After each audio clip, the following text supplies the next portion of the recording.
જય હિન્દ વંદે માતરમ. ગુજરાત એસએસસીજીડીના દરેક કેન્ડિડેટને મારા તરફથી જે કોઈ વિદ્યાર્થીઓ છે એ મેડિકલ અને ડીવી જે કમ્પ્લીટ કરી રહ્યા છે મારા તરફથી ઓલ ધ બેસ્ટ, અને જેણે કમ્પ્લીટ કરી નાખ્યું છે એને પણ છે એ કોંગ્રેચ્યુલેશન.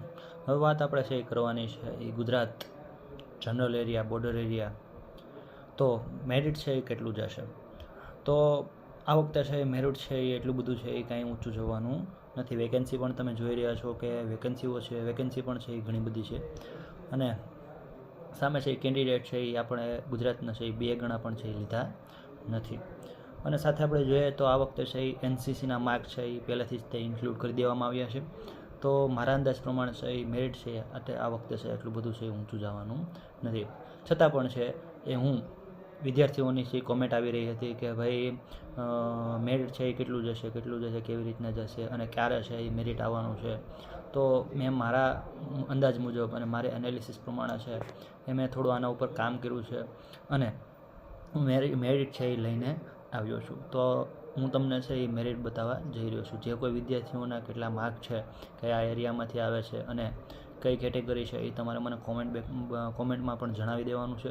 અને સાથે સાથે છે એ મને ફોલો પણ કરી લેવાનો છે, કારણ કે હું જે પણ કાંઈ વિડીયો બનાવું એ વહેલી તકે છે એ તમારી સુધી છે એ પહોંચી જાય, બરાબર. તો હવે છે એ નિશ્ચિંત થઈ જાઓ. હવે બસ માત્ર ને માત્ર ફાઇનલ છે એ મેરિટ હવે બહુ વાર ને બહુ દૂર નથી. બસ વર્દી છે એ તમારી રાહ જોઈ રહી છે. હવે બસ તમારે છે એ તૈયાર જ થઈ જવાનું છે. ચાલો તો હવે આપણે છે એ મેરિટ છે એ જોઈએ કે કયા એરિયાનું ક્યાં જવાનું છે અને કઈ કેટેગરીનું કેટલે સુધી જવાનું છે. ચાલો આપણે શરૂ કરીએ. તમે જોઈ રહ્યા છો વિદ્યાર્થી મિત્રો કે જો કે પોસ્ટ મેં અહીંયા મૂકી દીધી છે મારી રીતના. અને વાત કરીએ આપણે સૌપ્રથમ છે એ બીએસએફની. તો બીએસએફ છે એનું યુઆર કેટેગરીનું છે એ 89થી લઈ અને 90 સુધી છે એ જવાની શક્યતા છે. ઈડબ્લ્યુએસનું છે 74, ઓબીસીનું છે એ 82, અને એસસી કેટેગરીનું છે 83, અને એસટી કેટેગરીનું છે એ 79 છે. સીઆરપીએફનું પણ મેં આવી જ રીતના છે એ મૂકી દીધેલું છે. ગુજરાતની વાત છે, આપણે ગુજરાતનું ફાઇનલ કટ ઓફની વાત કરી રહ્યા છે. સીઆરપીએફનું છે એ 91, પછી ઈડબ્લ્યુએસ 76, અને ઓબીસી છે એ 84, 85 છે એ એસસી કેટેગરીનું, અને 82 છે એ એસટી કેટેગરીનું છે. સાથે વાત કરવાની છે આપણે અસમ રાઇફલની. તો ઘણા બધા વિદ્યાર્થીઓએ છે પોતાની પહેલી પ્રેફરન્સ છે એ અસમ રાઇફલ નાખેલી છે.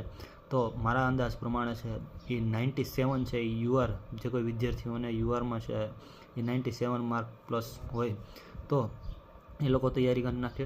ઈડબ્લ્યુએસનું છે 81, અને ઓબીસીનું છે એ 90, 88 એસસી કેટેગરી, અને 86 છે એ એસટી કેટેગરી અસમ રાઇફલ માટે. આઈટીબીપી જેની પ્રથમ પ્રેફરન્સ હોય તો યુઆર કેટેગરીમાં છે 94, 79 છે ઈડબ્લ્યુએસ, 87 છે એ ઓબીસી, એસસી કેટેગરીનું છે 84, અને 84 પાછું મેં એસટી કેટેગરીનું પણ રાખેલું છે. વાત કરીએ હવે સીઆઈએસએફની. તો સીઆઈએસએફનું મેરિટ છે એ થોડુંક વધુ જતું હોય છે. તો તમે જોઈ રહ્યા છો યુઆર કેટેગરીમાં છે એ મેં 102 માર્ક સુધી છે એ રાખેલું છે. કદાચ આની ઉપરની 1-2 માર્ક છે ઉપર નીચે પણ થઈ શકે છે બધી પોસ્ટમાં. ત્યારે મેં ફાઇનલ મેરિટ છે એ મારી રીતના એનાલિસિસ કરીને બનાવેલું છે. 86 ઈડબ્લ્યુએસ માટે મેં રાખેલી છે. ઓબીસીનું છે એ 95, એસસી કેટેગરીનું છે એ 93, અને એસટી કેટેગરીનું છે એ 90 રાખેલું છે. એસએસબીની પોસ્ટ પણ છે એ ખૂબ જ ઓછી હોય છે.